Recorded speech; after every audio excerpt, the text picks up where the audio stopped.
네, 집중 시세 포착입니다. 수익 낼 수 있는 종목이 절실한 시점입니다. 오늘도 두 위원님께 수익 낼 수 있는 종목들 여쭤보도록 할게요. 먼저 이슬이 위원님, 네. 어떤 종목 가능할까요? 예전에도 제가 한번 언급드렸던 종목인데 그때도 좀 장기 투자로 말씀드렸던 것 같아요. 그래서 지금 거래량이 굉장히 좀 없고 차라리 지금도 저가 매수의 기회가 좀 유효하다라는 관점에서 가져와 봤고요.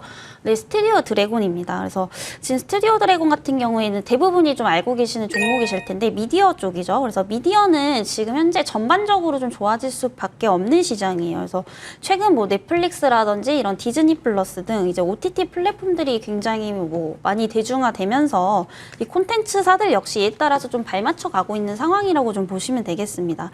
네, 일단 2분기 실적이 좀 좋지가 않아요. 그런 부분들이 지금 주가에 반영이 어느 정도 되고 있는 상황이고 일단 매출 감소는 불가피하지만 이 어쨌든 OTT향 판매 실적은 또 여전히 좀 견조할 것으로 보여지고 있습니다. 그래서 이익 규모는 줄어들지만 이익률 훼손은 좀 발생하지 않을 것으로 좀 판단이 되고 있고요. 또 이제 중장기적으로 그런 이제 인터내셔널 드라마 제작 횟수를 늘려가면서 성장 추세를 또 유지할 것으로 전망이 되고 있습니다. 그래서 최근에 그 더킹의 역기저 효과가 발생을 하면서 이 편성 매출이 이제 297억 원으로 전년 동기나 이제 전분기 대비했을 때는 하락을 했지만 이 판매 매출은 오히려 639억 원대로 또 견조하게 유지를 해줄 것으로 좀 보여지고 있고요. 또 2분기 다소 이렇게 주춤했던 편성은 뭐 티빙형 제작 작품과 또 이제 지리산이라는 드라마 같이 이제 유명 배우들이 출연하는 작품들을 조금 감안을 해본다면은 3분기부터는 다시 한번 무난하게 정상화가 될 것으로 좀 추정이 되고 있습니다. 그래서 현재 폭발적 어떤 그런 콘텐츠 확장보다는 이제 선택과 집중의 효율적인 그런 판단이 중요한 시점인데요. 현재 글로벌로 인정받을 수 있는 어떤 수단인 또 넷플릭스향에 대한 어떤 작품들에 대한 공급 안정성 기대도 굉장히 좀 높아지고 있다라고 판단이 됩니다. 그래서 여기에 중장기적으로 또 어떤 국제적 드라마들 또 인터내셔널 드라마 런칭에 따른 영업 레버리지 발생 가능성도 굉장히 좀 높다라고 보고 있고요.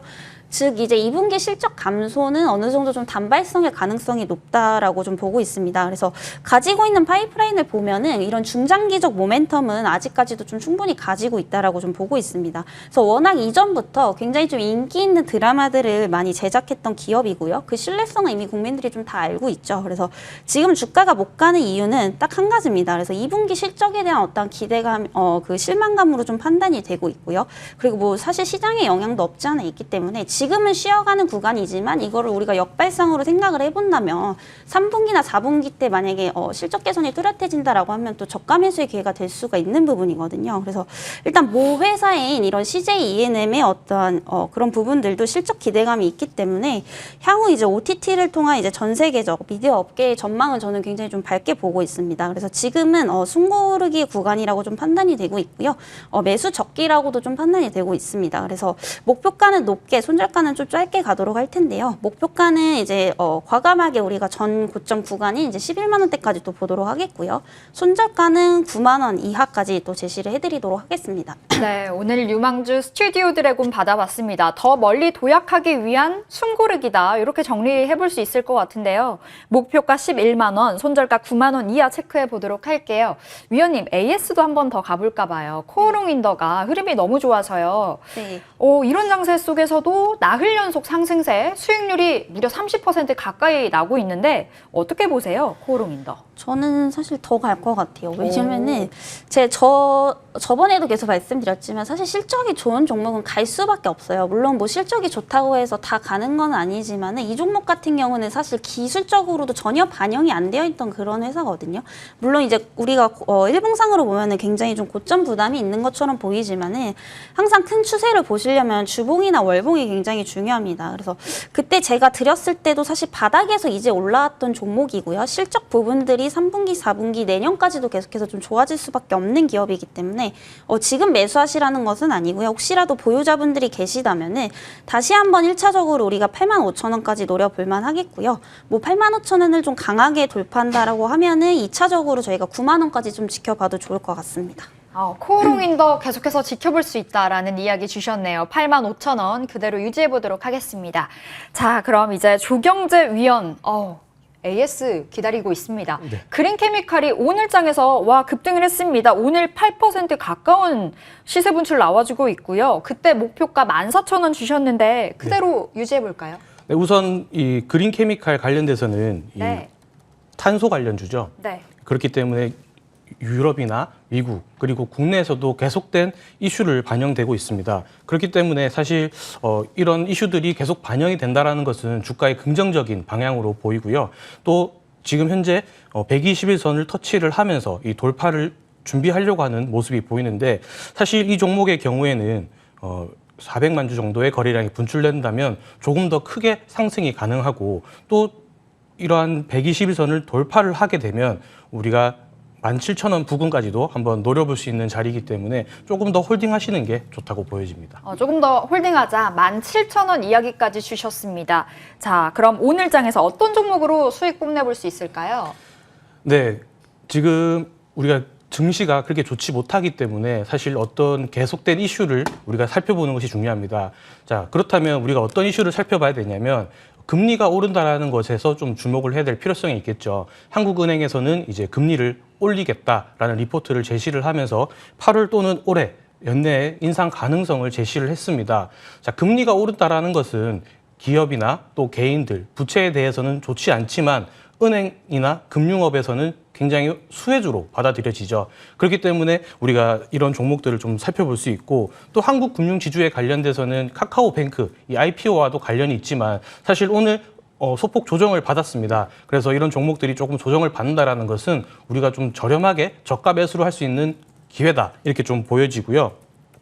또 재무제표를 보시게 되면 2분기 실적에서도 6월달 2분기 실적에서도 보시게 되면 계속된 고수익이 지속적으로 전망이 되기 때문에 우리는 이런 종목들을 비중을 크게 매수하시는 것보다는 조금 장기적인 관점에서 보시면서 보유를 하시는 게 좋겠다 이렇게 보여집니다. 그래서 손절 가격은 99,000원 제시를 해드리고 목표 가격은 우선 1차적으로 12만 원을 돌파를 한다면 더 큰 추세도 가능한데 우선 12만 원 목표 가격으로 보도록 하겠습니다.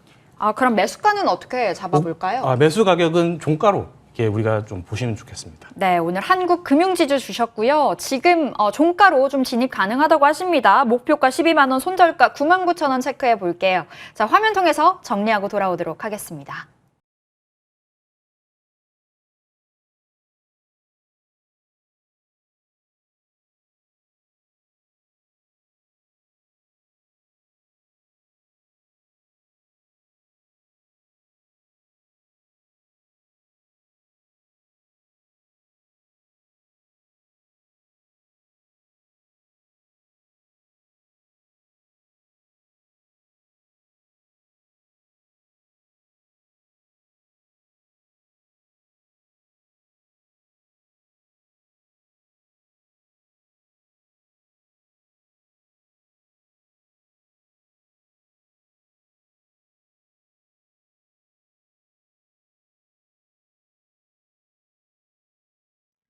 네, 오늘 핫한 종목 이 안에서 최근 들어서 이 메타버스 관련주들이 연일 급등락을 이어갔었는데요. 이슬희 위원님, 메타버스 관련주 그렇게 이야기들 많이 해요. 포트에 하나쯤은 담아봐야 된다.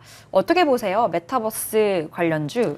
저는 사실 지금은 조금 지금도 괜찮다고 봐요. 근데 아무래도 우리가 그동안 잡을 수 있는 기회들이 많았었기 때문에 지금 들어가는 건 살짝 이제 단기적인 고점이 좀 있다고 보거든요. 그래서 주식이라는 거는 사실상 아무리 좋은 종목이고 섹터여도 상승 시 조정이 반드시 나올 수밖에 없습니다. 그래서 지금 제가 자이언트 스테이블을 좀 예로 들어드리면요. 이제 7월 20일에 이제 고점을 형성을 하고 지금 다시 한번 또 조정을 받고 있는 상황입니다. 그래서 지금 같은 경우에 만약에 여러분들이 접근을 하실 거라면은 이제 분할 매수 관점으로 좀 접근을 하시는 게 좋을 것 같아요. 왜냐면은 이 정도로 지금 장기적으로 좀 상승을 했다라는 것은 어느 정도 또 조정이 나올 수도 있는 구간이기 때문에 만약에 내가 이 종목에 비중 20%를 들어갈 것이다 라고 하시면은 5%, 10%씩 좀 쪼개서 매수를 하시는 게 좀 좋으실 것 같고요. 아무래도 뭐 메타버스 관련주라든지 2차전지 관련주들 이런 섹터들은 전반적으로 산업적인 파이가 굉장히 크기 때문에 미래를 봤을 때 우리가 이제 성장할 수밖에 없는 그런 섹터가 거거든요. 그래서 더더욱더 이런 거는 단기보다는 장기성으로 보고 좀 들어가시는 게 좋으실 것 같고요. 아까도 말씀드렸지만은 뭐 단기적으로 급등했던 부분이 없잖아 있다 보니까 좀 분할 매수 관점으로 접근을 해보신다면 네, 장기적으로도 굉장히 좀 좋을 것 같습니다. 왜냐하면 지금 실적에서도 굉장히 좀 잘 연결이 되고 있는 부분이거든요. 그래서 오전에도 말씀드렸지만은 2분기, 3분기까지 실적 개선이 되는 종목들이 굉장히 좀 중요하다라고 말씀을 드렸고요. 저는 메타버스 관련주 역시도 장기적 관점에서는 괜찮다라고 좀 정리를 해보도록 하겠습니다. 네, 역시나 좀 멀리 보면 괜찮겠지만 최근 급등하는 흐름을 보였습니다. 그만큼 공격적으로 메타버스 관련주 따라 붙기에는 아무래도 리스크가 좀 클 것 같고요. 조금씩 분할로 쪼개서 사는 건 괜찮다라는 이야기 전해 들었습니다. 자, 이렇게 오늘 오마이스탁은 벌써 1시 50분을 향해 달려가면서 좀 마무리를 해봐야 될 것 같습니다. 일단 오늘 아시아 증시가 출렁이는 것 같습니다. 홍콩 항생지수가 지난해 12월 이후에 최저점으로 오전장을 마감했다고 하고요. 중국 상해 종합지수도 오전장을 2%가 넘는 급락으로 마무리를 했습니다. 아무래도 오늘 우리 시장도 변수가 좀 많은 만큼 장 마감까지 예의주시해봐야 될 것 같습니다. 오늘은 이슬이 어드바이저 그리고 조경재 어드바이저 함께했고요. 같이 인사드리겠습니다. 저희 내일 다시 돌아올게요. 시청해주신 여러분 고맙습니다.